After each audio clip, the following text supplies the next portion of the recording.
Media के मित्रों को ये बताते हुए हर्ष है कि सेकंड हाफ में जो राष्ट्रीय परिषद की बैठक आहूत थी उसने सर्वसम्मति से राष्ट्रीय कार्यकारिणी के उस फैसले को अनुमोदित कर दिया है जिसमें ललन सिंह जी के द्वारा दिए गए इस्तीफे के बाद श्री नीतीश कुमार जी को सर्वसम्मति से नया अध्यक्ष चुन लिया गया है। चूंकि राष्ट्रीय कार्यकारिणी जो फैसले करती है उसका राष्ट्रीय परिषद से अनुमोदन कराना आवश्यक होता, मैंडेटरी होता, लीगली होता है। तो एक तो ये जानकारी है, विधिवत तरीके से नीतीश कुमार जी पार्टी के अध्यक्ष हो गए और पिछले 8 दिन से ये हमें प्रसन्नता भी है कि छोटी पार्टी बड़े होते हुए भी इतना स्पेस आप लोगों ने दिया हमें, नेगेटिव पॉजिटिव, उसके लिए आप लोगों का बहुत बहुत धन्यवाद। लेकिन ना पार्टी टूटी है, ना दोनों में झगड़ा है, ना नीतीश कुमार जी अध्यक्ष बने हैं, हम एनडीए में जा रहे हैं। तो इसमें आपको जरूर निराशा हुई होगी कुछ मित्रों को जो 4, 5, 6, 7 दिन से ये सब चर्चा कर रहे हैं। एक दूसरा, 4 राजनीतिक प्रस्ताव पास हुए हैं जिसमें पॉलिटिकल रेजोल्यूशन है, इसको सर्वसम्मति से पास किया गया है। दूसरा, जाति आधारित गणना, जातिगत गणना नहीं, जाति आधारित गणना, इसको राष्ट्रीय स्तर पर इंडिया एजेंडे में भी रहेगा ये, और इसको हम लोग बिहार से बाहर भी प्रचारित और प्रसारित करने का काम करेंगे। जनवरी में कि अगले महीने नए साल में नीतीश कुमार जी जन जागरण के लिए भी निकलेंगे जिसमें झारखंड से इसकी शुरुआत की जाएगी। नंबर 3, संसद के शीतकालीन सत्र में जिस तरह से संसद की सुरक्षा के महत्वपूर्ण सवाल उठाते हुए सांसदों को निलंबित किया गया है वो अफसोसजनक है, शर्मनाक है और ऐसा भारतीय लोकतंत्र में इस तरह का कभी नहीं हुआ, इसकी भी निंदा की गई। 4, राष्ट्रीय कार्यकारिणी परिषद ने आगामी लोकसभा चुनाव 2024 में इंडिया गठबंधन के घटक दलों के साथ राज्यों में सीटों के तालमेल, उम्मीदवारों के चयन एवं अन्य सभी संगठनात्मक और नीतिगत मामलों में निर्णय के लिए सर्वसम्मति से पार्टी के नेता श्री नीतीश कुमार जी को अधिकृत कर दिया। ये जानकारियां आपके लिए। त्यागी जी, सवाल नहीं जी, त्यागी जी, 1 by 1। हाँ, त्यागी जी, लल्लन सिंह जो आपके पूर्व अध्यक्ष हैं, उन्होंने कल ये कहा था कि बीजेपी का एजेंडा है मुझे अध्यक्ष बनाने का। क्या आपको लगता है कि आज बीजेपी का एजेंडा जो है वो फुलफिल हो गया? नहीं, हम जनता दल यूनाइटेड है, नाम ही यूनाइटेड नहीं है, आज हम वैसे भी यूनाइटेड हैं और इसका बीजेपी से कुछ लेना देना नहीं है। जो काम उन्होंने कहा था कि स्क्रिप्ट भाजपा दफ्तर से लिखी जा रही है, तो हम कह सकते हैं ये आरोप तो बीजेपी हम पे लगा है, आप क्यों लगा रहे हैं? और हम कह सकते हैं कि बीजेपी इंस्पायर्ड एक प्रोपेगेंडा चल रहा था कई दिन से, इसमें कौन बुरी बात? आज पूरा हो गया वो? नहीं, उनको निराशा हुई। त्यागी जी, क्या फिर से जेडीयू एनडीए के साथ जा रही है, इस तरह की भी कयास लग रहे हैं? इससे कैसे कयास लगा सकते हैं? क्योंकि ललन सिंह को हटाया गया, आपकी इच्छा हो सकती है ये।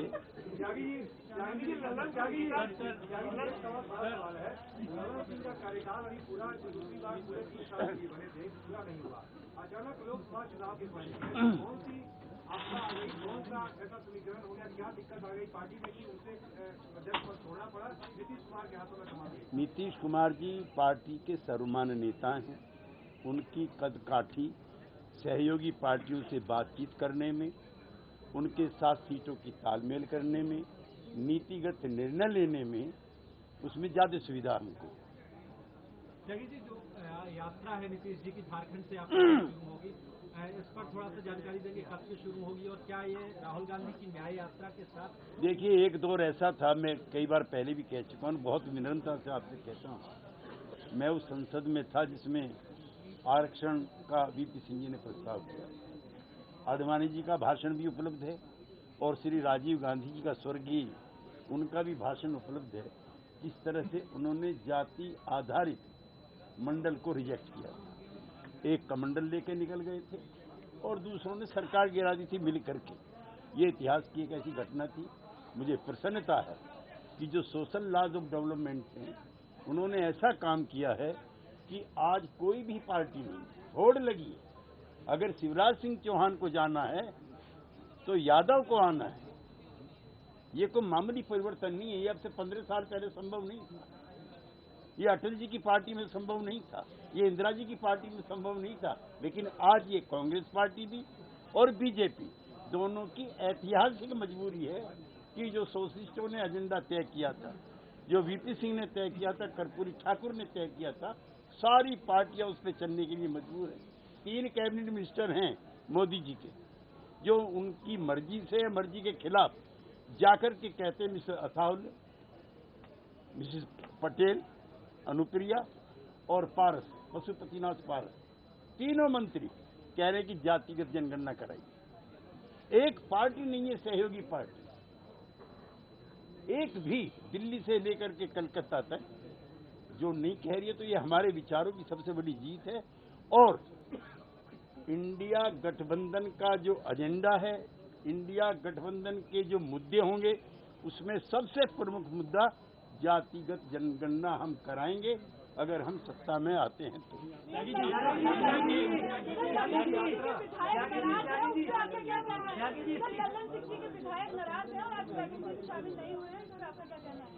नहीं, मेरी जानकारी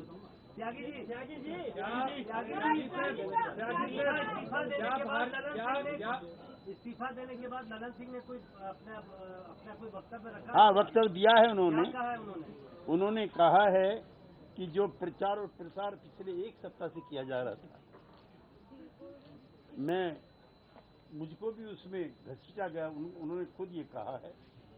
और जनता दल यूनाइटेड का एक एक वर्कर इंडिया गठबंधन को मजबूत करने के लिए और भारतीय जनता पार्टी से लड़ने के लिए तैयार।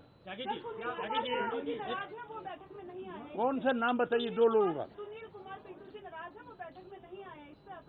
नहीं, मेरी जानकारी इतनी बड़ी चीज की मुझे जानकारी नहीं है।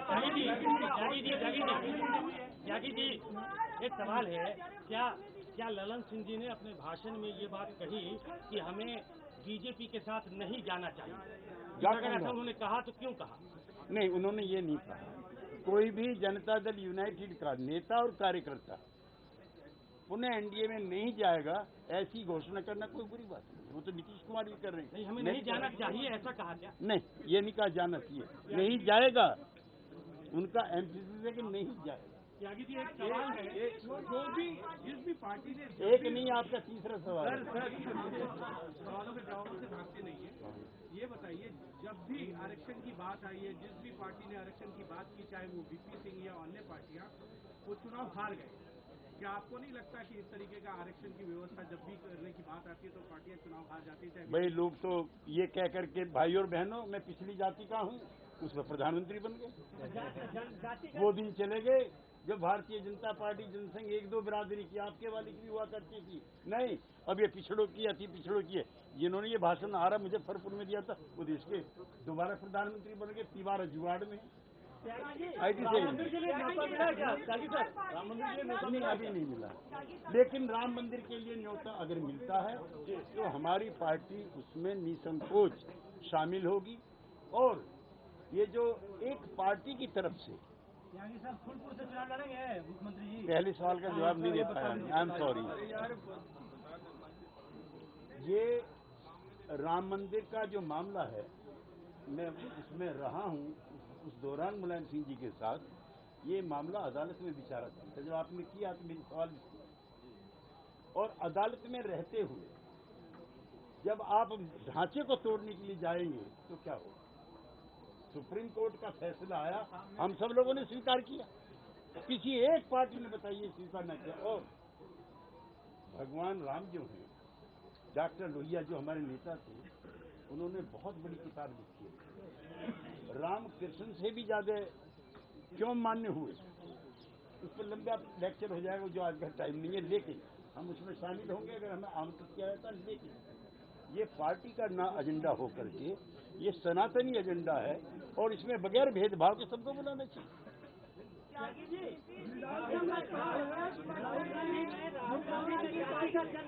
भजन किया बहुत और सारे राज्यों में चुनाव हार गए। जातिगत जनगणना को लेकर के जो जनता पूरे देश में चुनाव देख ली जाएगी, इसका परिणाम क्या? वो दिन चले गए, वो दिन चले गए जब रिजर्वेशन और जातिगत जनगणना अछूत विषय था। अब सब इसी पे नाच रहे, कोई पॉलिटिकल पार्टी नहीं। मैं पहली कहा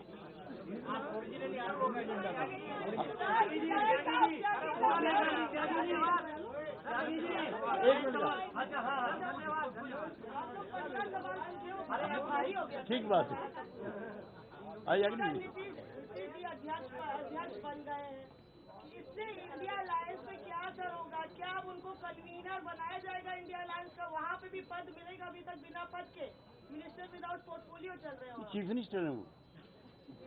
और दूसरा ये है, नीतीश कुमार जी इंडिया गठबंधन के विचारों के संयोजक हैं, विचारों के प्रधानमंत्री। मैं बहुत कैटेगरिकली आपसे कहना चाहता हूँ, नीतीश कुमार जी इंडिया गठबंधन के विचारों के संयोजक हैं, विचारों के प्रधानमंत्री। क्या ये भविष्य के लिए रास्ता खुला हुआ है प्रधानमंत्री पद का? मैं कह रहा हूँ हैं वो। उन्होंने सामाजिक न्याय के सवालों को इतनी प्रखरता दी है, वो तो इस विचार के ही संयोजक है। औपचारिक रूप से क्यों नहीं बन रहे सर? विचारों में क्यों संयोजक? और विचारित होता है। आज मार्क्स को मरे हुए कितने दिन हो गए? पूरे ब्रह्मांड में मार्क्सिस्ट पार्टी चल रही है। त्यागी सर, कल आपने कहा था कि जो अटकलें चल रही है वो गलत है। नीतीश कुमार अध्यक्ष बन गया, ललन सिंह को इस्तीफा देना पड़ा। ऐसे भी अटकलें चल रही थी कि आने वाले महीने में नीतीश कुमार लोकसभा चुनाव से पहले बीजेपी के साथ दोबारा जा सकते हैं। इन अटकलों को ये हमारी पुरानी मित्र पार्टी का प्रोपेगेंडा है। अभी भी मित्र है। हाँ है, राजनीति में कोई दुश्मन नहीं होता, असहमति होती है, विचारों की भिन्नता होती है।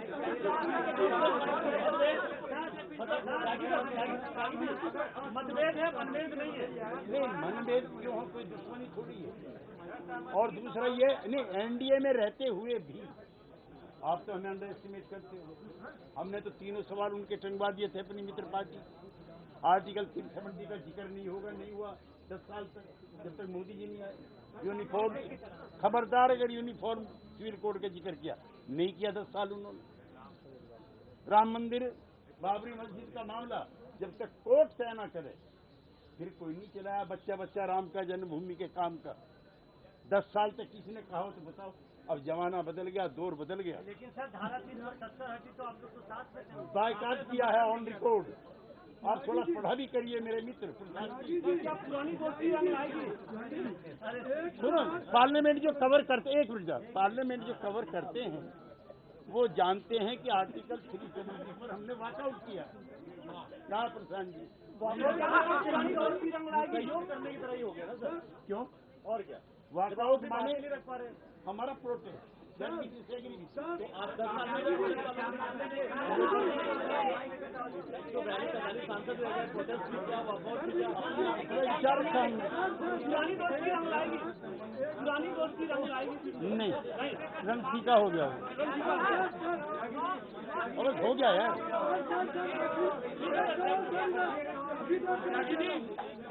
नहीं, उनका सुनी जहाँ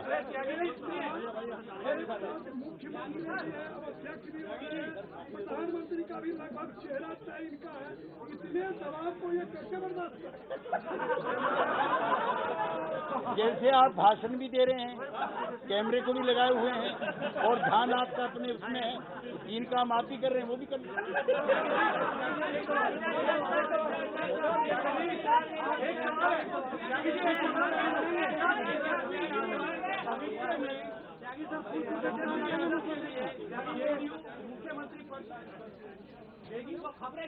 भाई। आपके जो एंटीसिपेशंस हैं, माफ करना, इतने सारे का मैं जवाब नहीं।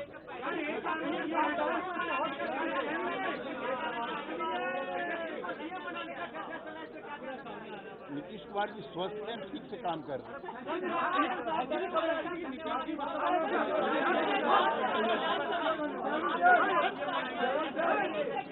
आपके लाल पार्टनर सनातन धर्म के बारे में बोलते हैं तो आप सनातन को एजेंडा कैसे बन सकते हैं? हम डिसएग्री करते हैं, क्या वो हमारे हम पीएम से डिसएग्री करते हैं, हम मौर्य से डिसएग्री करते हैं, और सनातन की आड़ में जो कम्युनल पोलराइजेशन करते हैं उनसे डिसएग्री। और हम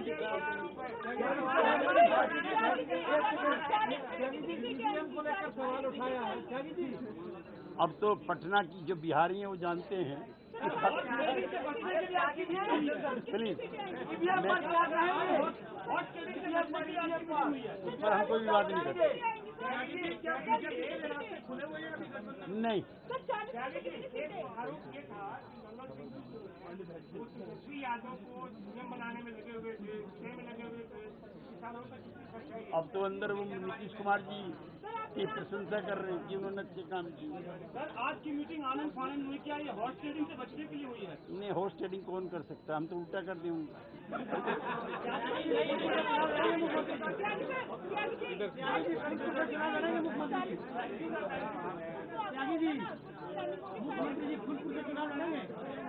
नीतीश एक मिनट जरा, नीतीश एक मिनट, एक मिनट महत्वपूर्ण सवाल है। नीतीश कुमार जी चुनाव लड़ेंगे या नहीं लड़ेंगे उन्होंने अभी तय नहीं किया है। नंबर 1, फूलपुर समाजवादियों के लिए मक्का मदीना जैसा है। कभी हमारे नेता डॉक्टर राम मनोहर लोहिया पंडित जवाहरलाल नेहरू के खिलाफ वहां से चुनाव लड़े थे, और कई मित्रों की जानकारी ना हो तो मैं बता दूं 80 से ज्यादा बूथ पर हमने जवाहरलाल जी को हराया। सर नालंदा क्या